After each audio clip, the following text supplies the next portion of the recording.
पत्नी का पति है, उसी वक्त सचिन का पापा है, तो एक ही व्यक्ति है, 3 पद है, 3 स्थान है, समझे कि नहीं, 3 अधिकार है। इसी तरीके से हमारे परमेश्वर का भी 3 ऐसा पद होता है। एक हम कहते हैं पिता परमेश्वर, पुत्र परमेश्वर और पवित्र आत्मा परमेश्वर, है ना।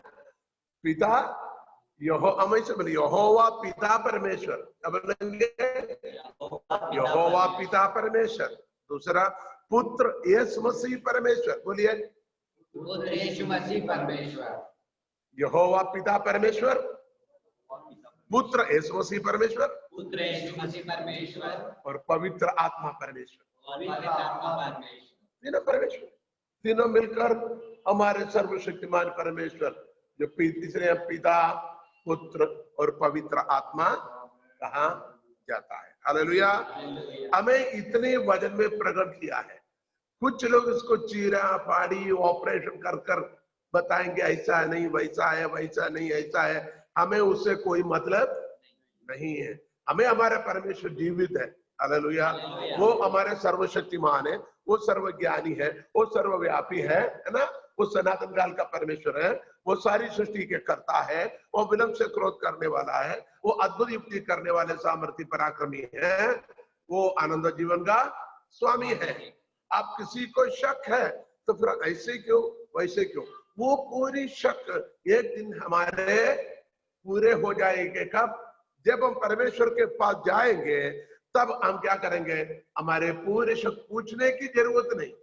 प्रभु के पास जाकर लोग बोलते कि नहीं, हाँ मैं पापा से जाकर पूछूंगा, नहीं तो मैं अंकल से जाकर पूछूंगा, ये ऐसे क्यों, पूछे कि नहीं।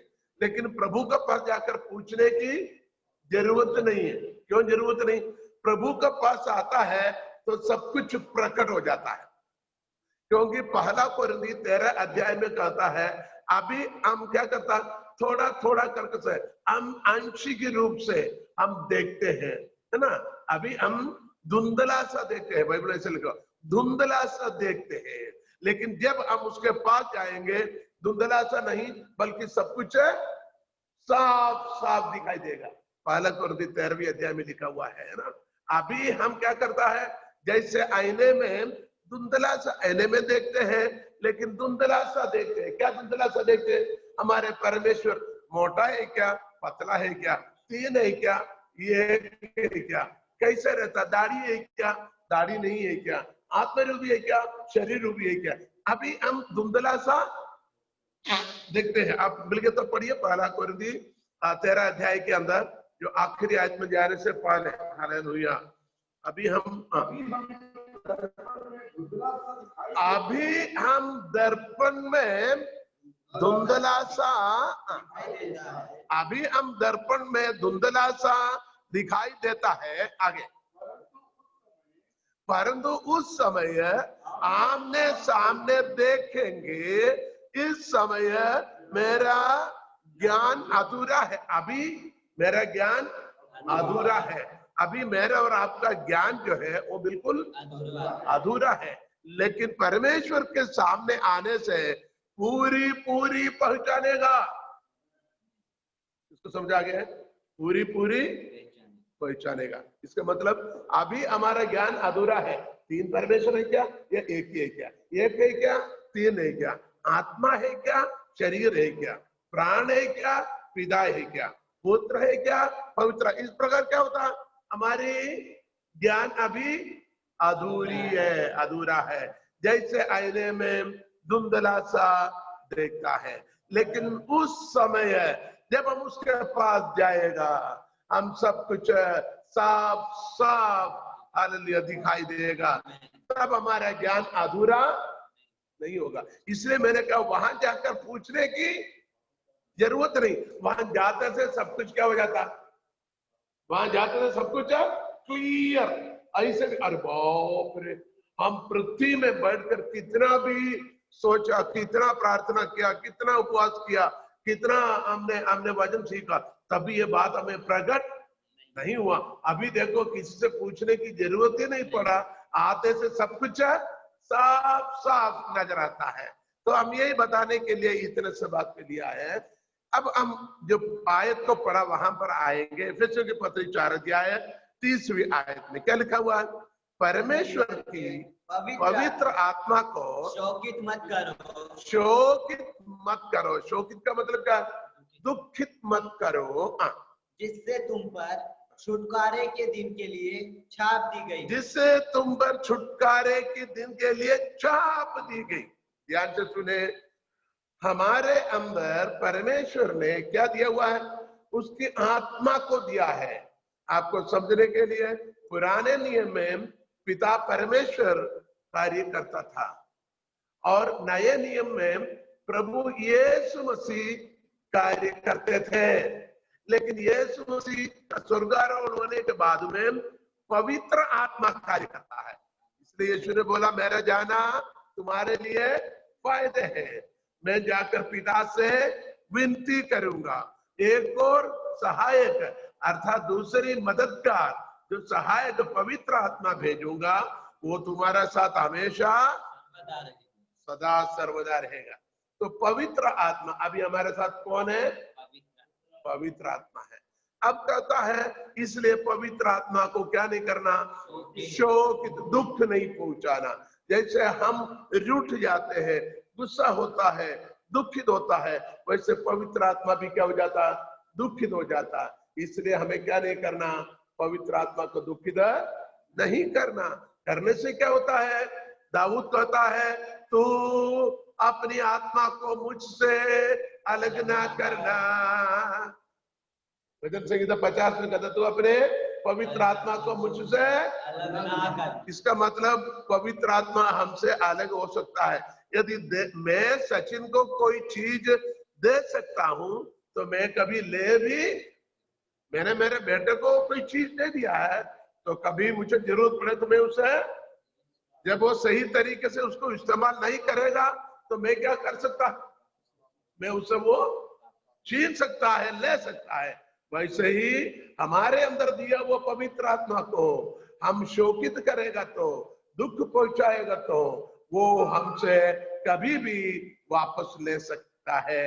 जैसे ये बल्ब के अंदर बिजली आने से रोशनी है, हम सही इस्तेमाल नहीं करेंगे तो कभी भी बिजली बंद हो सकता है, तो रोशनी खत्म हो जाएगा। हमारे अंदर से पवित्र आत्मा के पावर खत्म हो जाएगा तो हम कोयला जैसे काला हो जाएगा। हमारे अंदर कोई ताकत नहीं होगा, कोई बल नहीं होगा, कोई शोभा नहीं होगा, कोई आशीष न होगा। ये तमाम आशीष, ये तमाम अनुग्रह, ये तमाम ताकत, ये तमाम विश्वास, ये तमाम अनुग्रहों के कारण क्या है? हमारे अंदर कार्य करने वाले पवित्र आत्मा की वजह से हम इन अनुग्रहों को प्राप्त करता है। हालेलुया, बोलो प्रभु यीशु मसीह की। अब सवाल यही है, तो पवित्र आत्मा को दुख हम कब पहुंचाते हैं? हम तो ऐसे पवित्र आत्मा के साथ कोई लड़ाई झगड़ा तो करते नहीं है, फिर दुख क्यों होंगे?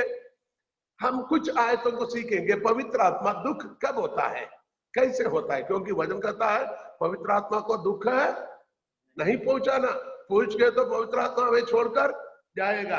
पवित्र आत्मा हमें छोड़कर जाएगा तो हम फिर किसी काम का, हमारा विश्वास व्यर्थ है, हमारे जीवन व्यर्थ है, हमारा इंतजार करना व्यर्थ है, हम यीशु मसीह के लिए बाट जोना व्यर्थ है, स्वर्ग जाने का आशा वो भी खत्म, क्योंकि लेके जाने वाला हमें छोड़कर गया, हमें लेके जाने वाला छोड़कर गया, तो फिर क्या मतलब है? इसलिए हमें इस बात को बिल्कुल ध्यान रखना है, पवित्र आत्मा कब हमारे जीवन से अलग हो सकता है। आमीन।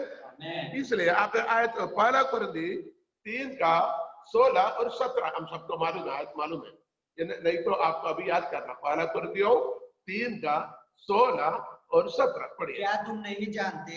क्या तुम नहीं जानते? तुम परमेश्वर का मंदिर हो। तुम परमेश्वर का मंदिर हो और परमेश्वर का आत्मा तुम में वास करता है। परमेश्वर की आत्मा तुम में वास करता है, ये बात हमें मालूम है। लेकिन 17वीं आयत पढ़िएगा।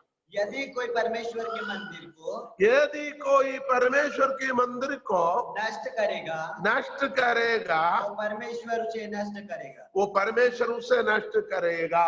क्योंकि परमेश्वर का मंदिर पवित्र है क्योंकि परमेश्वर का मंदिर पवित्र है और वह तुम हो। इस आयतों को हम रोज किसी न किसी विषय के साथ पढ़ रहे। कल भी हमने इस आयत को पढ़ा है, कुछ दिन पहले भी इस आयत को पढ़ा है। यहाँ हमारी आज का टॉपिक पवित्र आत्मा हमें छोड़कर कब जाएगा।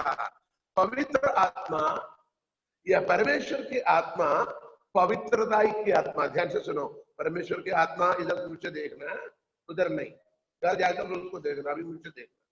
परमेश्वर की आत्मा काय की आत्मा है? पवित्रताई की आत्मा है, विशुद्धि का आत्मा है। आमेन, हालेलुया। पवित्र आत्मा के शब्द के अंदर लिखा हुआ है वो पवित्रताई की आत्मा है। इसके मतलब वो कब शोभित होता है? जब हमारे जीवन में पवित्रताई नहीं होता। हमारे जीवन में पवित्रताई ना होने की वजह से क्या हो जाता है? पवित्र के विरुद्धार्थ क्या है? अपवित्र। पवित्रताई नहीं है तो अपवित्र, रोशनी नहीं है तो अंधकार। आमेन, हालेलुया। तो इसी प्रकार धूप नहीं है, दिन नहीं है तो रात, धूप नहीं है तो छाव। देखिए, इसी प्रकार पवित्र नहीं है तो अपवित्र। हमारे जीवन में पवित्रता ही नहीं हो तो वो हमारा जीवन अपवित्र होता है। पवित्र आत्मा अपवित्र स्थानों में नहीं रहता। ग्लास के अंदर मट्टी और गंदगी है, आप उसके अंदर पानी पियोगे? नहीं, क्योंकि उसके अंदर गंदगी है। उसको अच्छी साफ कर कर पोंछ कर फिर जैसे पानी पीता, वैसे हमारा इस बर्तन परमेश्वर की आत्मा की मंदिर है। वो मंदिर हम है, इसलिए हमें पवित्र रहना, नहीं तो पवित्र आत्मा हमें छोड़कर चले जाएगा। हालेलुया। दूसरी आयत पढ़ेंगे, याकूब की पत्री 4 अध्याय उसकी 4 और 5 आयत पढ़ेंगे। याकूब की पत्री 4 अध्याय 4 और 5 आयत को पढ़ेंगे। व्यभिचारिणियों, क्या तुम नहीं जानती कि संसार से मित्रता करनी परमेश्वर से बैर करना है? अतः जो कोई संसार का मित्र होना चाहता है वो अपने आप को परमेश्वर का बैरी बनाता है। क्या तुम ये समझते हो कि पवित्र शास्त्र व्यर्थ कहता है जिस आत्मा को उसने हमारे भीतर बसाया है, क्या वो ऐसी लालसा करता है जिसका प्रतिफल दाम हो? देखिए, यहाँ दोनों आयत के अंदर थोड़ी बड़ी आयत है दोनों।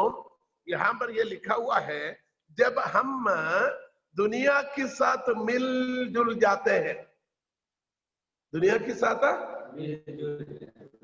इसलिए रोमी 12 की 2 आयत में कहता है, इस दुनिया की समान ना बनो, इस संसार की समानता में ना बनो, है ना। इस दुनिया की, उर्दू में कहते हैं हम शक्ल ना बनो। हम दुनिया के साथ मिलजुल कर रहेगा। तो इस आयत में क्या पढ़ा? क्या सचिन पढ़ो, 4 पढ़ो फिर 5 पढ़ो, 4 के 4। हे व्यभिचारिणियों, क्या तुम नहीं जानती कि संसार से मित्रता करनी परमेश्वर से मित्रता करने से परमेश्वर से बैर करना है। बात यही है, संसार से मित्रता करना, दुनिया से दोस्ती। उसमें क्या हो गया? दुनिया से दोस्ती करने का मतलब प्रभु से बैर रखना है। क्योंकि दुनिया से दोस्ती और प्रभु से दोस्ती, ये दोनों दोस्ती नहीं चलता। तो प्रभु से दोस्ती करेगा तो दुनिया से बैर रखना है, दुनिया से दोस्ती करना तो प्रभु से बैर रखना है। इसलिए कहता है हम दुनिया से दोस्ती करने से परमेश्वर की आत्मा दुखित होता। 2 कारण हमने बताया, एक परमेश्वर की आत्मा के पात्र शरीर अशुद्ध होने से, हमारे काम सोच बातों से अशुद्ध होने से पवित्र आत्मा दुखित होता है। दूसरा, हम दुनिया के साथ दोस्ती करने से पवित्र आत्मा शोकित होता है। तीसरी बात, रोमियो की पत्री 15 अध्याय 13वीं आयत पढ़ेंगे। रोमियो की पत्री 15वीं अध्याय 13वीं आयत, और जल्दी पढ़े। परमेश्वर जो आशा का दाता है, परमेश्वर, फिर से सफाई से पढ़ो, फिर से पढ़ो। परमेश्वर जो आशा का दाता है, परमेश्वर जो आशा का दाता है, तुम्हें विश्वास करने में सब प्रकार के आनंद और शांति से परिपूर्ण करे कि पवित्र आत्मा की सामर्थ्य से तुम्हारी आशा बढ़ती जाए, तुम्हारी आशा बढ़ती जाएंगे। इसका मतलब पवित्र आत्मा में हम जीवित रहेगा तो क्या होना चाहिए, हमारी आशा बढ़ना चाहिए। लोग निराश, क्या बताऊं, क्या जिंदगी है, बीमारी है, मरी जाएगा, अरे खाने को नहीं, पीने को नहीं, अरे पहनने को नहीं, क्या मालूम प्रभु आएगा, क्या मालूम प्रभु हमारा प्रार्थना सुनेगा, क्या मालूम ये समस्या हल होगा। इस प्रकार निराशा की बातें होता है। पवित्र आत्मा में जीवित रहने वाला क्या होना चाहिए, आशा में पवित्र आत्मा की सामर्थ्य से तुम्हारी आशा बढ़ती जाए। पवित्र आत्मा की सामर्थ्य हमारे अंदर आने से क्या होना चाहिए, हमारी आशा बढ़ना चाहिए। हमारे अंदर की आशा क्या है, हमें कपड़ा मिलेगा, हमें खाना मिलेगा, हमें कुकड़ा मिलेगा, हमें घर मिलेगा, हमें खेत, यही हमारा आशा नहीं। हमारी आशा क्या है, हमारे खुदावंद यीशु मसीह जिंदा है, वो कालवरी पर लहू बहाने से मुझे अनंत जीवन मिला है, मैं उस अनंत जीवन की बाट जोहता हूँ। मेरे यीशु मसीह जल्दी आने वाला है, वो जिस वक्त जल्दी आएगा तो मैं उनके साथ बादलों में उठा दिया जाऊं। ये दुनिया की दुख, संकट, मुसीबत, कष्ट, क्लेशों से एक दिन में जल्दी आजाद हो जाऊंगा और ये दुनिया छोड़कर यीशु के संग संग रहूंगा। Hallelujah, hallelujah. हम उठ जाएंगे ये दुनिया छोड़कर यीशु के संग संग। इसलिए गीत गाते हैं, यीशु के संग संग, यीशु के संग संग जीवन बीते, यीशु के संग संग, यीशु के संग संग जीवन बीते, ये मेरी कामना, यीशु की महिमा सदा करेंगे, यीशु के महिमा सदा करेंगे, ये मेरी प्रार्थना। प्रार्थना हमारे अंदर एक आशा होना चाहिए, हालेलुया, इस दुनिया छोड़कर एक दिन हम यीशु के साथ जाएंगे। हालेलुया, ओ हालेलुया। नया दिन होगा, है ना, ये आनंद जीवन होगा। एक दिन इस दुनिया को छोड़कर यीशु मसीह के साथ हम जीवन बिताएंगे। हमें आशा होना चाहिए। निराशाओं के बीच में भी आशा होना चाहिए, अंधकार के बीच में भी ज्योति के बारे में हमें विचार करना है, बीमारी के बीच में भी चंगाई के बारे में हमें क्या करना है, हालेलुया, सोचना है। दुख के बीच में भी हम खुशी के बारे में हमें क्या करना है, सोचना। तभी हमारे जीवन में हालेलुया अनुग्रहित की बातें परिपूर्ण होता है। दूसरा कोरिन्थियों की पत्री 4 अध्याय 13वीं आयत जब पढ़ता है, दूसरा कोरिन्थियों 4 अध्याय 13वीं आयत भी जब हम पढ़ते हैं, उधर भी हम इसी सिलसिले में हम पढ़ता है 4 के 13, 2 Corinthians chapter 4 verse 13। Hallelujah, hallelujah, आमेन। वहां लिखा हुआ है, और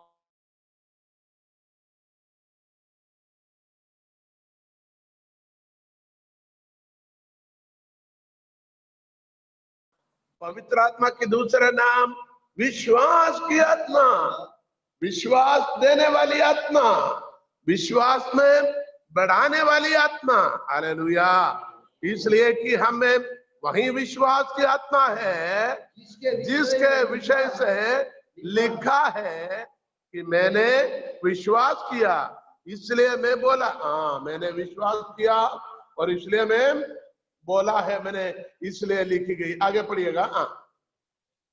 आगे इसके विषय में लिखा है, मैंने विश्वास किया इसलिए मैं बोला। सो हम भी विश्वास करते हैं इसलिए बोलते हैं। यहाँ पर हम विश्वास क्यों करते हैं, हमारे अंदर विश्वास की आत्मा है। हमारे अंदर विश्वास की आत्मा है तो हमें कौन सी बात करना? विश्वास की बात करना है। उससे पहले हमने पढ़ा हमें आशा की बात करना है, हमें, क्योंकि हमारे अंदर निराशा की आत्मा नहीं बल्कि आशा की आत्मा है। हमारे अंदर अविश्वास की आत्मा नहीं बल्कि विश्वास की आत्मा है।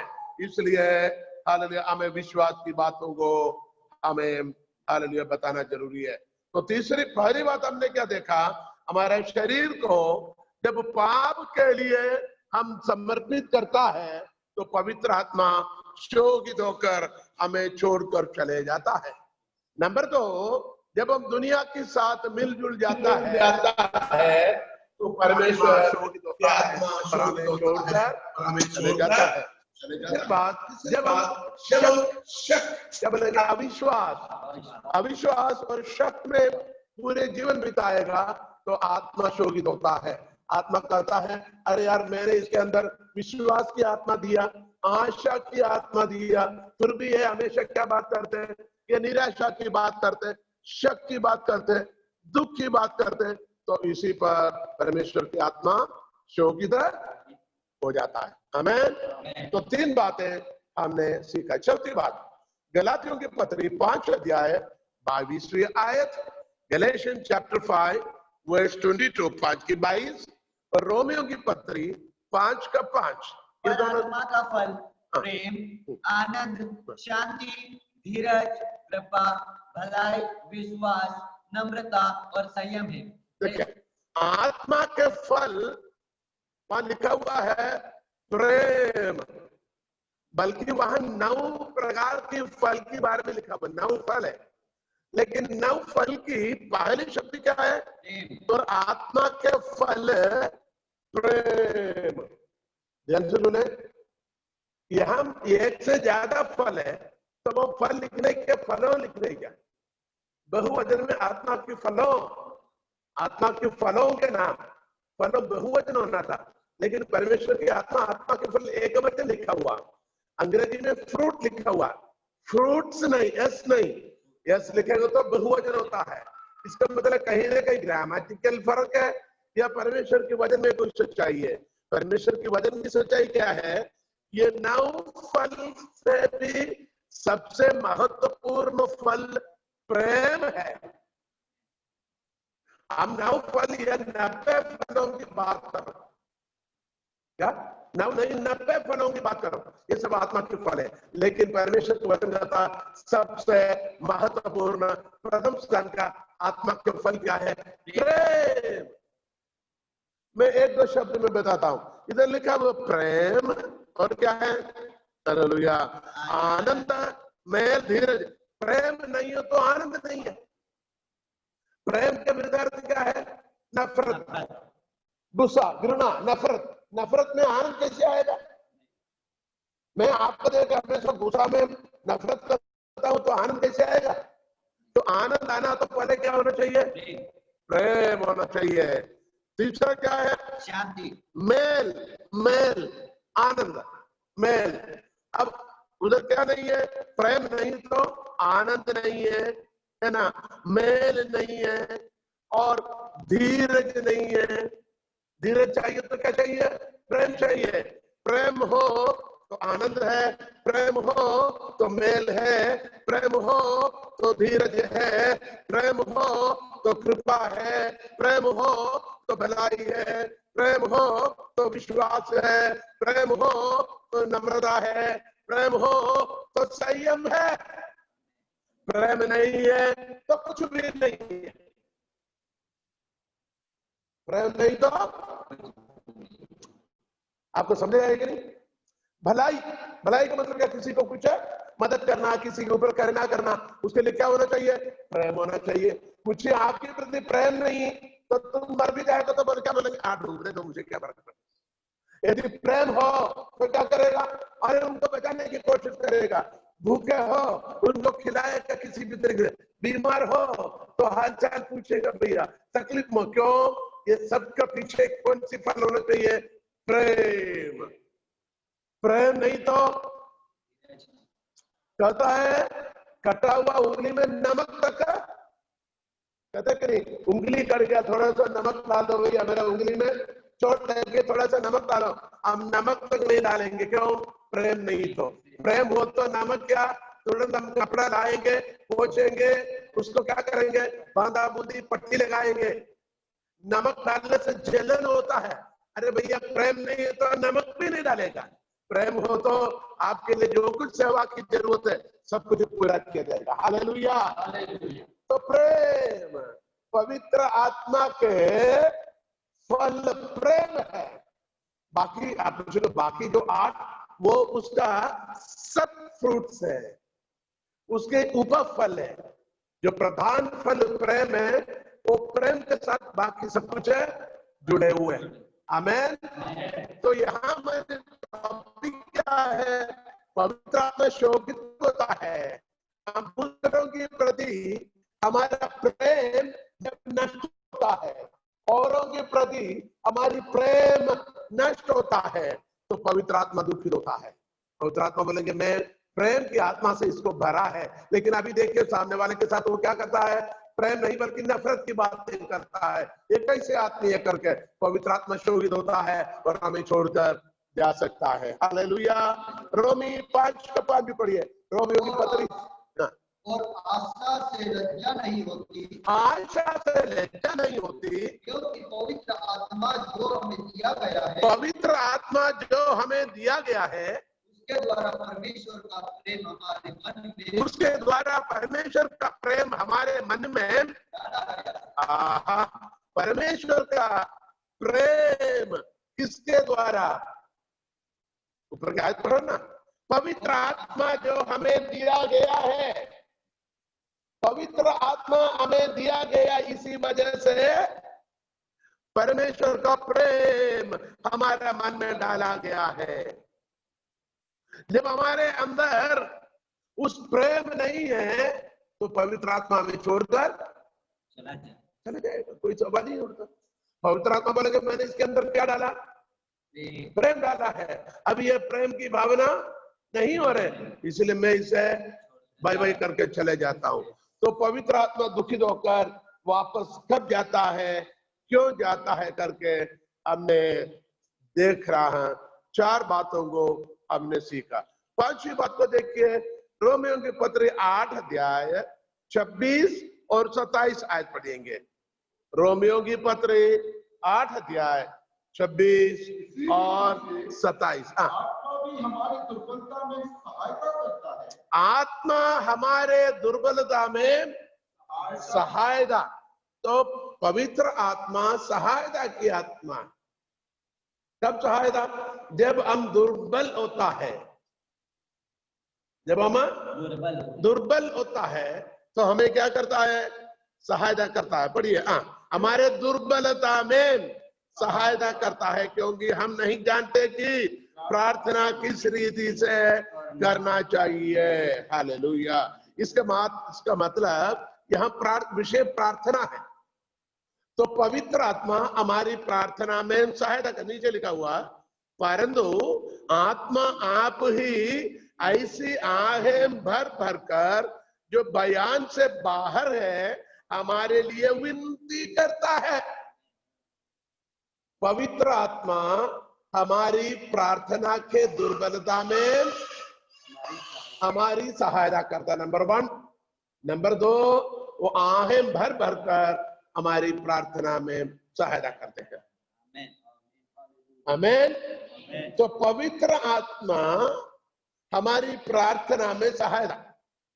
आपको शायद लंबी चौड़ी प्रार्थना आती नहीं होगा, लेकिन आपको प्रार्थना अच्छी से नहीं आते तो पवित्र आत्मा मुझे प्रार्थना करना नहीं आता, मुझे सिखा। तो पवित्र आत्मा आपकी प्रार्थना में क्या करता है? मदद करता है। अब प्रार्थना के मदद की मतलब क्या है? प्रार्थना काय के लिए? खाने के लिए क्या? पीने के लिए है क्या? कमा कर रखने के लिए क्या? नहीं, प्रार्थना प्रभु के पास जाना चाहिए। प्रार्थना के मतलब क्या है? प्रार्थना प्रभु से बातें करना। मुझे देखिए, प्रार्थना का मतलब क्या है? प्रभु से बात करने का मतलब है प्रार्थना। आप प्रभु से बात करती हो कैसे? प्रार्थना। जब भी हम गुड नाटक प्रार्थना करते हैं प्रभु से खड़े होकर करो, बैठ कर करो, घुटने पर करो, चलकर करो, प्रार्थना प्रभु से बातें करना है। जब प्रार्थना बात करता है, लेकिन बात वहां तक पहुंचता नहीं। मोबाइल पर जब हम बात करते हैं यहां से खंडवा के लिए, नहीं तो अपने किसी इंसान को बात करने के लिए हम कोशिश करते हैं, हमारे पास मोबाइल के बगैर बात करेगा तो कहां सुनेगा? इस घर से वहां तक सुनेगा, उस सड़क की वहां तक नहीं सुनेगा, झरनिया तक सुनेगा, खंडवा तक सुनेगा नहीं। तो हमारी प्रार्थना या हमारी एक बातचीत एक जगह से दूसरे जगह पहुंचाने की सहायता कौन करता है? मोबाइल और नेटवर्क करता है। इसी तरीके से पवित्र आत्मा जो नेटवर्क है, हमारी प्रार्थना को पिता परमेश्वर के पास पहुंचाता है। Hallelujah, praise the Lord. इसका मतलब प्रार्थना कहां पहुंचना चाहिए? परमेश्वर के पास पहुंचना चाहिए। इसी में पवित्र आत्मा शोकित क्यों होगा? ध्यान से सुने। जब प्रार्थना अपने आप में हमारे अंदर हमारे में सीमित रहेगा, आपको समझ आ रहे हैं? हमारे में सीमित रहने का मतलब प्रार्थना सिर्फ मेरे लिए, मेरी बीवी के लिए, मेरे बच्चे के लिए, मेरे गाड़ी के लिए, मेरी खेती के लिए, मेरी दौलत के लिए, मेरी जानवरों के लिए, मेरी पढ़ाई के लिए, मेरी खूबसूरती के लिए, मेरी बुद्धि के लिए, मेरे माँ के लिए, मेरे बाप के लिए, मेरे बच्चे, हम मैं कर प्रार्थना सिर्फ हमारे चारों ओर चिपकर रहेगा तो पवित्र आत्मा शोभित होता है। आपको समझ आया? आजकल की प्रार्थना सब मैं बकरी का सवाल, बकरी जो भी बोलेगा बोलेंगे मैं, तू कर बोलते क्या? बकरी को बोलते क्या? तू इधर बोलते क्या? नहीं मैं। बकरी का भी बोलते क्या? खा लो, ऐसे बोलते क्या? नहीं। तो मैं करके हम हर बात हमारे लिए और अपने में सीमित रहता है तो पवित्र आत्मा शोभित होता है। क्यों पवित्र आत्मा ये करता है? मैं पवित्र आत्मा इसलिए इसको दिया है ताकि इसका प्रार्थना क्या करे? प्रभु के पास तक पहुंच सकूं। हालेलुया।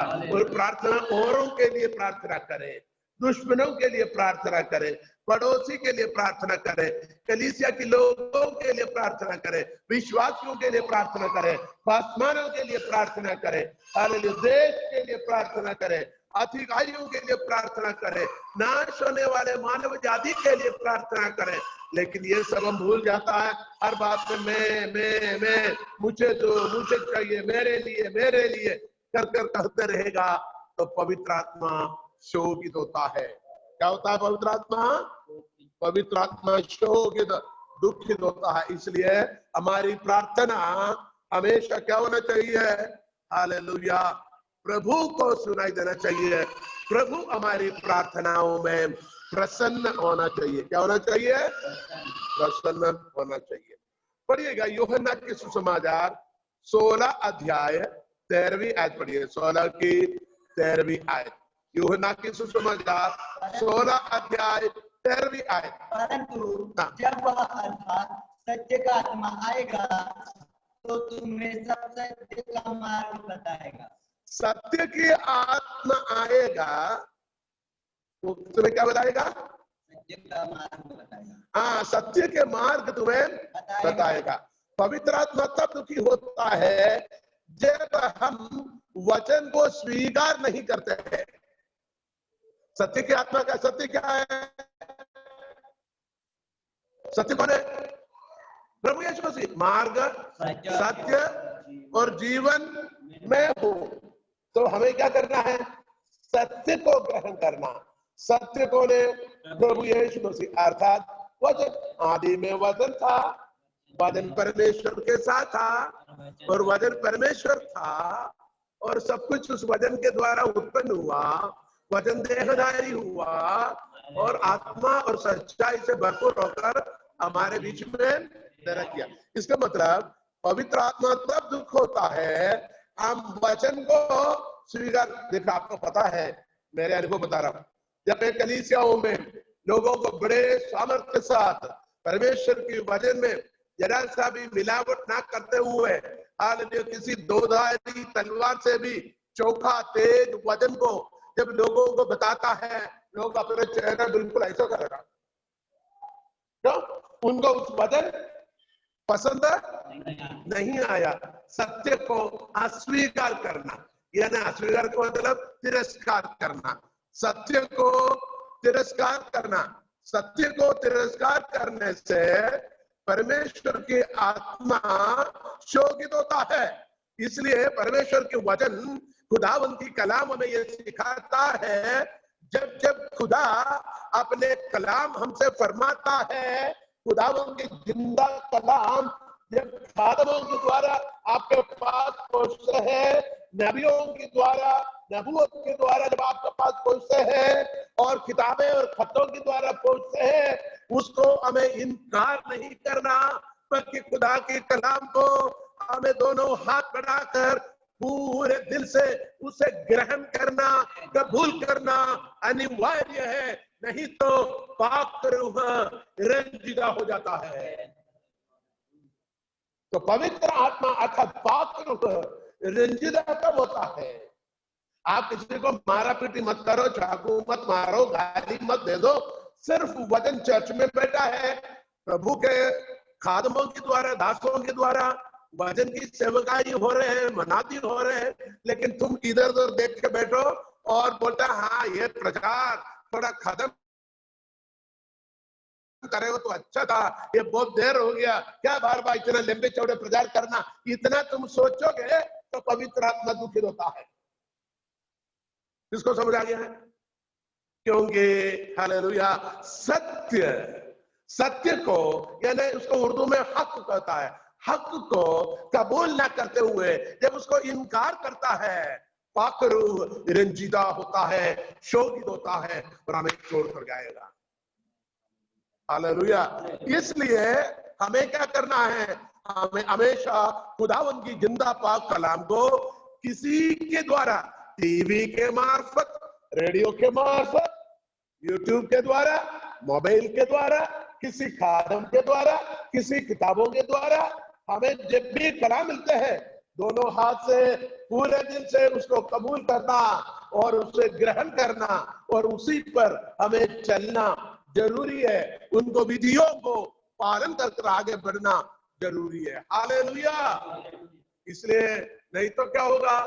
खुदावंद की रूह हमसे रंजीदा होकर हमें छोड़कर चले जाएगा। Hallelujah, praise the Lord. परमेश्वर के वचन यही करता है, जब हम वचन को नापसंद करते हैं, लोग अपनी कान की खुजली की बायस, इसका मतलब क्या है? बोलेंगे वो पास्टर जी अच्छा है, वो अच्छा हंसी मजाक करते हैं और किसी को ताना नहीं मारेगा, किसी के ऊपर कोड़ा नहीं मारता, वो ऐसे से बातें करता, बहुत अच्छी बातें हैं, वो पादरी अच्छा है। उसमें क्या है?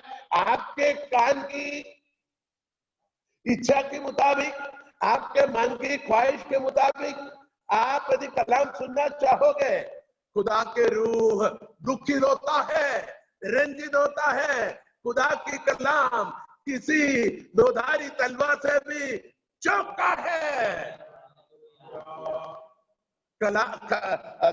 खुदा की कलाम वो तलवार से भी चौका है, दो धारी तलवार से भी चौका है, और बद बद बुद बुदोंगो आर पार करते हुए काटता छाटता है। वहां पर लोग कलाम को यदि कबूल ना करेगा तो खुदा के रूह हमसे रंजीदा होकर हमें छोड़कर चला जाएगा। यह सच्चाई अधिकतर लोग नहीं जानता है। लोग ये सोचता है ठीक है चलता है, मेरे अंदर पवित्र आत्मा पाकरू है। नहीं नहीं नहीं, क्योंकि तुमने कलाम को स्वीकार नहीं कर रहे, कलाम को तुम छोड़ रहे, कलाम पर नहीं चलना चाहते हैं, कलाम को ऊपर तुम ईमान नहीं ला रहे, तो खुदा की रूह तुमसे अलग हो गया, खुदा की रूह तुम्हें छोड़कर चले जाएगा। हालेलुया। कितने को समझ आ गए हैं? इसी प्रकार हमें परमेश्वर की वचन को क्या करना है? कबूल करना है, ग्रहण करना है, क्योंकि वो पवित्र आत्मा सत्य की आत्मा है, पाक रूह, हक की रूह है। पवित्र आत्मा सत्य की रूह है। दुनिया में और भी रूह है, वो सत्य की नहीं, वो झूठ की रूह है, लेकिन पवित्र आत्मा पाक रूह है, वो सत्य की रूह है। सत्य की मतलब क्या है? सत्य कौन है? हक कौन है? खुदावंद यीशु मसीह सत्य है। इसका मतलब पवित्र आत्मा हमारे खुदावंद यीशु मसीह की आत्मा है। हालेलुया। पवित्र आत्मा हमारे खुदावंद यीशु मसीह का आत्मा है, इसलिए हमें उसे ग्रहण करना है।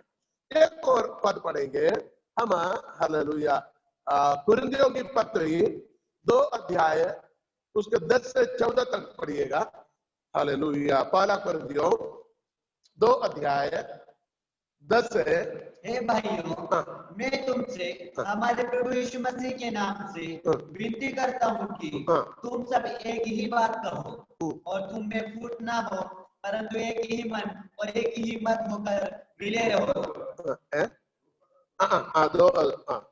परंतु परमेश्वर ने उनको अपनी आत्मा के द्वारा अपनी आत्मा के द्वारा हमको प्रकट किया। आत्मा सब बातें देखिए देखिए देखिए देखिए, फिर से पढ़िएगा। परंतु परमेश्वर ने उनको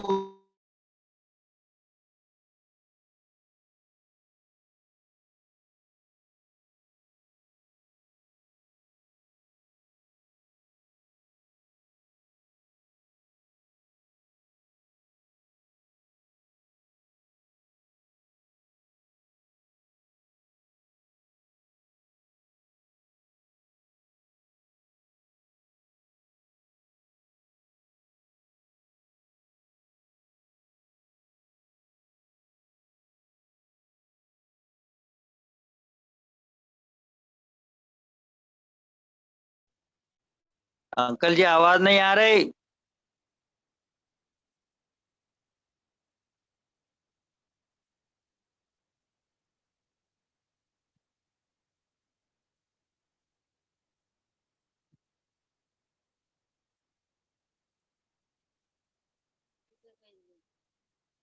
आवाज नहीं आ रही अंकल जी।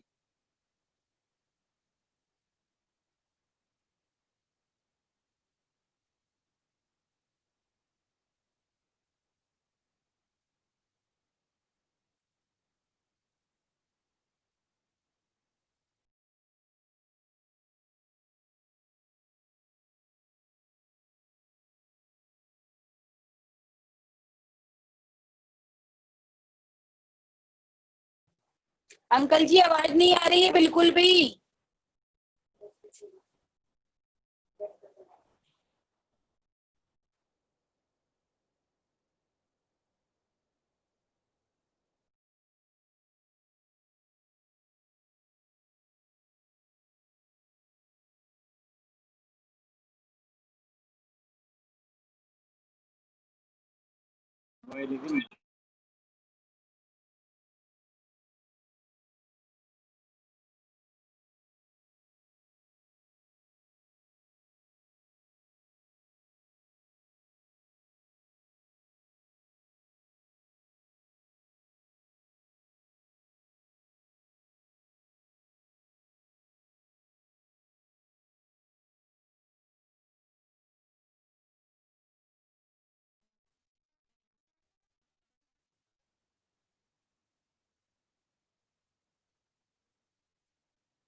ओ भैया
तो पवित्र आत्मा शोकित होकर हमें छोड़कर चले जाएगा। हालेलुया।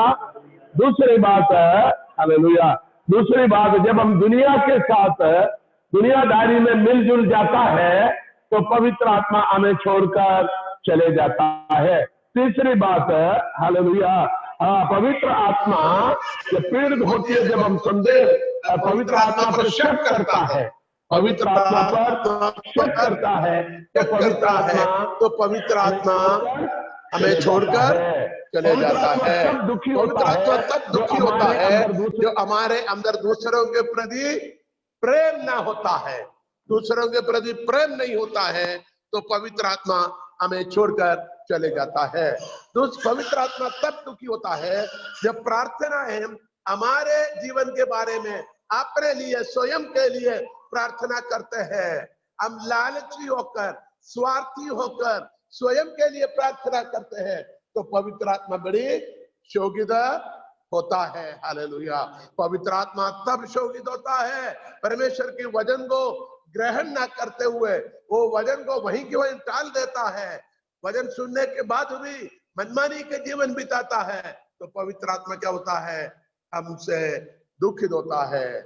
और हमने क्या देखा, परमेश्वर के वचन के, हालेलुया, अपनी पसंद के अनुसार मोड़ते हैं, हमारी इच्छा के अनुसार वचन को घुमा फिरा कर देखते हैं, तो आत्मा दुखी होता है, क्योंकि पवित्र आत्मा के निर्देश हम पवित्र आत्मा को नहीं पाते हैं। दूसरा कुरिन्दी 2 अध्याय उसका 10 से 14 पर, दूसरा कुरिन्दी 2 अध्याय, वो उधर भी उसी बारे में लिखा हो, दूसरा कुरिन्दी 2 अध्याय 10 से 14 तक। हालेलुया। दूसरा कुरिन्थियों की पत्री 2 अध्याय, फिर हम प्रार्थना करेंगे, 10 से 14 तक। जिसका तुम कुछ क्षमा करते हो उसे मैं भी क्षमा करता हूँ, क्योंकि मैंने भी जो कुछ क्षमा किया है, यदि किया हो तो तुम्हारे कारण मसीह की जगह में होकर क्षमा किया है, कि शैतान का हम पर दाव न चले, क्योंकि हम उसकी युक्तियों से अनजान नहीं। जब मैं मसीह का सुसमाचार सुनाने को त्रोआस आया और प्रभु ने मेरे लिए एक द्वार खोल दिया, तो मेरे मन में चैन न मिला, इसलिए कि मैंने अपने भाई तीमुस को नहीं पाया। इसलिए उनसे विदा होकर मैं मकिदुनिया को चला गया। परंतु परमेश्वर का धन्यवाद हो जो मसीह में सदा हमको जय के उत्सव में लिए फिरता। परमेश्वर का धन्यवाद हो जो मसीह में सदा के लिए हमें जय के उत्सव में लिए फिरने वाले उस पवित्र आत्मा को हम धन्यवाद देते हैं। हालेलुया। और अपने ज्ञान की सुगंध हमारे द्वारा हर जगह फैलाता है। आमीन। हमें 14 आयत है, 14 आयत, एक बार वो 14 आयत पढ़िए। परंतु परमेश्वर का धन्यवाद हो, परमेश्वर का धन्यवाद हो जो मसीह में सदा हमको जय के उत्सव में लिए फिरता है। मसीह में सदा हमको जय के उत्सव में लिए फिरता है और अपने ज्ञान का सुगंध हमारे द्वारा हर जगह फैलाता है। हालेलुया। तो आज संदेश ये है, हमें क्या करना, हमारे अंदर परमेश्वर ने अपने आत्मा के द्वारा हमारे अंदर हालेलुया जय के उत्सव में लिए फिरता है और हमारे अंदर सुगंधों को भरा हुआ है। हालेलुया। हमें उस सुगंध को फैलाना है। इसलिए गीत में गाता, इत्र के समान है तेरा नाम, खुशबू फैलाता है जहां में, तंगी मुसीबत और बदनामी में बिना खुशबूदार तेरे दीदार। हम परमेश्वर की महिमा को प्रकट करते हुए उस आत्मा के अधीन रहकर, हालेलुया, उसके आज्ञाओं को पालन करते हुए हम जयवंत जीवन में आगे बढ़ पाए। हालेलुया। जीवन में आने वाले प्रत्येक परिस्थितियों में खुदावंद मुझे और आपको जांचता है। हालेलुया। और खुदावंद के उस पवित्र वचन के आधार पर हमें पवित्र जीवन बिताकर, हालेलुया, पवित्र आत्मा को शोकित नहीं बल्कि पवित्र आत्मा को प्रसन्न करते हुए पसंदीदा जीवन बिताकर अनुग्रह को प्राप्त करें, ताकि पवित्र आत्मा हमें छोड़कर न जाए, बल्कि हमारे अंदर सदा सर्वदा बने रहे। और पवित्र आत्मा हमें अगुवाई करेगा, पवित्र आत्मा हमें सिखाएगा, पवित्र आत्मा हमें स्मरण दिलाएगा, पवित्र आत्मा हमें याद दिलाएगा, पवित्र आत्मा हमसे बातचीत करेगा, और पवित्र आत्मा हमें तैयार करेगा, और पवित्र आत्मा हमें एक दिन प्रभु के साथ उठा लिया जाएगा। हालेलुया। प्रभु यीशु मसीह के आगमन के लिए बाट जो होने वाले बहनों भाइयों, आज रात को हमारे जीवन में भले दौलत नहीं हो, घर नहीं हो, नौकरी नहीं हो, खूबसूरती नहीं हो, पैसा नहीं हो, लेकिन आपके पास क्या होना चाहिए? पवित्र आत्मा होना चाहिए। पैसे से आप स्वर्ग राज्य में प्रवेश नहीं कर पाएगा, दौलत से आप स्वर्ग राज्य में जा नहीं पाएगा, लेकिन पवित्र आत्मा हो तो आप जरूर स्वर्ग राज्य में। कौन लेके जाता? पवित्र आत्मा लेके जाता। कोई पास्टर अपने विश्वासी को खींचकर बांध कर लेके जा नहीं सकेगा, कोई पति अपने पत्नी को लेकर जा नहीं सकेगा, कोई पत्नी अपने पति को नहीं, कोई माँ बाप बच्चे को नहीं, बल्कि हमें लेके जाने वाला पवित्र आत्मा परमेश्वर है। हालेलुया।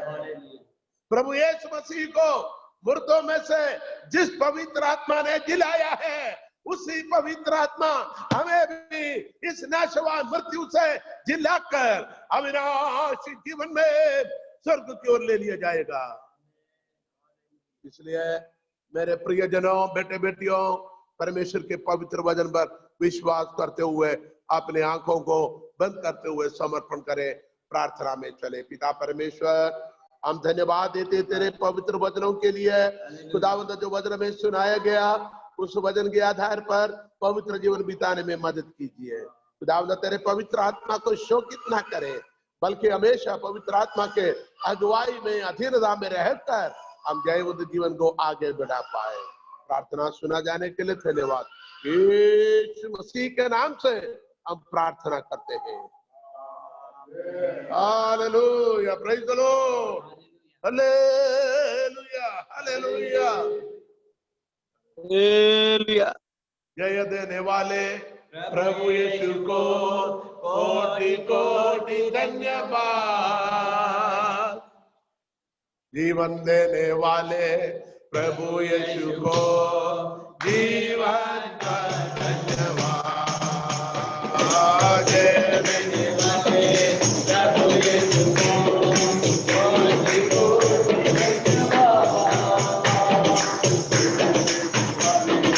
प्रभु यीशु को जीवन का धन्यवाद। हालेलुया, हालेलुया, गाएंगे आत्मा से भरकर नाचेंगे। हालेलुया, गाएंगे आत्मा से भरकर नाचेंगे।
वो आने वाला है,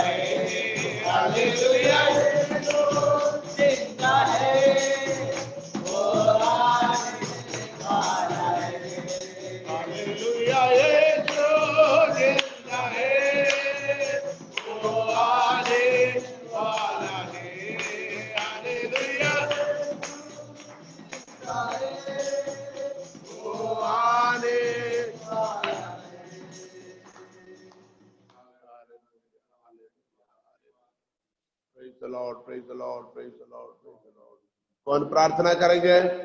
कोई भी प्रार्थना कर सकते हैं। और hallelujah, thank you Jesus, thank you Jesus, thank you Jesus, hallelujah. प्रभु जी धन्यवाद देते प्यारे खुदावन। एक करुणा बार फिर प्रार्थना प्रभु करो, हम आपके करुणा, पास करुणा मयडू।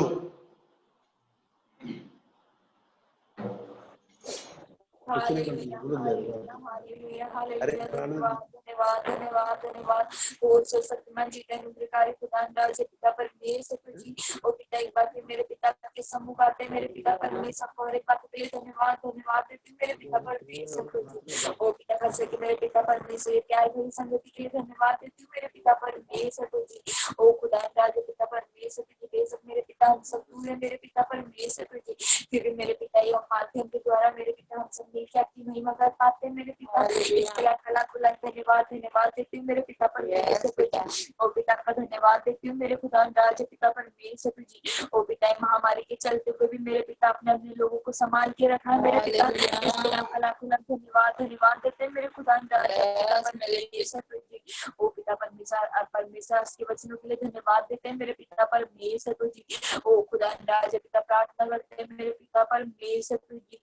ओ खुदा राजा पिता परमेश्वर जी, आपके वचनों पर चलने वाले बंदे पार मेरे खुदा राजा पिता पर, ओ मेरे खुदा राजा पिता पर किसी भी कार्य से मेरे पिता परमेश्वर जी पवित्र आत्मा मेरे पिता शोकित ना होने पाए मेरे खुदा राजा पिता परमेश्वर जी। ओ पिता परमेश्वर जी, प्रार्थना करती हूँ मेरे पिता परमेश्वर जी, आपके वचन में मेरे पिता और आपके आराधना प्रार्थना में मेरे पिता हम दिनों दिन और भी बढ़ने वाले बनने पाए मेरे ओ पिता राजा के दास के लिए प्रार्थना करते मेरे पिता परमेश्वर जी। ओ पिता के दास को मेरे पिता परमेश्वर जी और भी मेरे पिता इस्तेमाल कर मेरे खुदा के पिता परमेश्वर जी। ओ पिता जब परमेश्वर जी बांटते हैं मेरे पिता, इसके लिए लाखों लाख धन्यवाद, धन्यवाद देते हैं मेरे पिता परमेश्वर जी। ओ पिता इस माध्यम के द्वारा मेरे पिता जितने भी परिवार जुड़े मेरे पिता सबको आपके हाथ में देती हूँ मेरे पिता परमेश्वर जी। सबका आपके आशीष अनुग्रह बनी रहने पाए मेरे पिता परमेश्वर जी। पिता सबको मेरे पिता परमेश्वर वायरस से बचा के रखना मेरे खुदा राज पिता परमेश्वर जी। ओ पिता मैं कलीसिया के लिए प्रार्थना करती हूँ मेरे पिता परमेश्वर जी। ओ पिता परमेश्वर जी, गाँव में जितने भी दास दासी मेरे पिता सबको भी मेरे पिता के हाथों में देती हूँ मेरे खुदा राज पिता परमेश्वर जी। ओ खुदा राज पिता परमेश्वर हरे बातों के लिए आपको धन्यवाद, धन्यवाद, धन्यवाद देती हूँ मेरे पिता परमेश्वर जी। ओ खुदा राज पिता परमेश्वर जी, आगे के समय भी आपके हाथों में सौंपती हूँ पिता, मानती हूँ के नाम से सुनो कबूल कर, आमीन, आमीन, आमीन,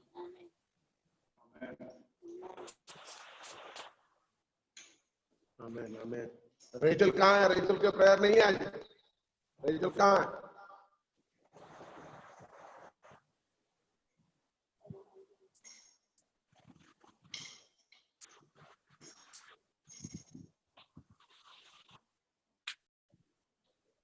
रेचल नहीं है क्या?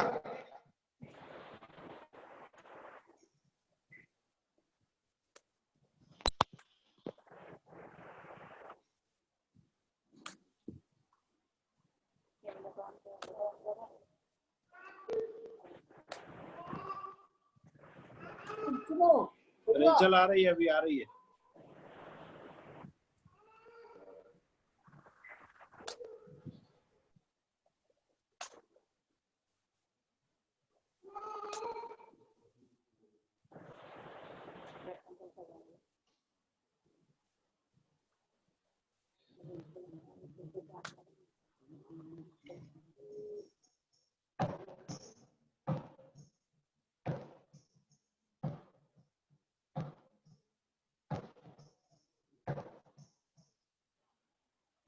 बोलो जोर से बोलो, जय यीशु।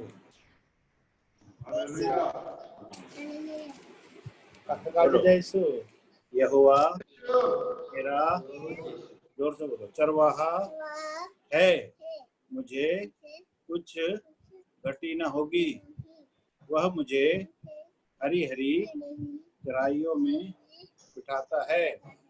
वह मुझे, जोर से बोलो, वह मुझे सुखदाई जल के झरने के पास ले जाता है। वह मेरे जी में जी ले आता है। धर्म के मार्ग में वह अपने नाम के निमित्त मेरी अगुवाई करता है। ऊपर देख के बोलो, अगुवाई करता है। चाहे मैं घोर अंधकार से भरी हुई तराई में होकर चलूं तो भी हानि से ना डरूंगा, क्योंकि तू मेरे साथ रहता है। तेरे सोटे और तेरी लाठी से मुझे शांति मिलती है। तू मेरे सताने वालों के सामने मेरे लिए मेज बिछाता है। तूने मेरे सिर पर तेल मला है। मेरा कटोरा उमड़ रहा है।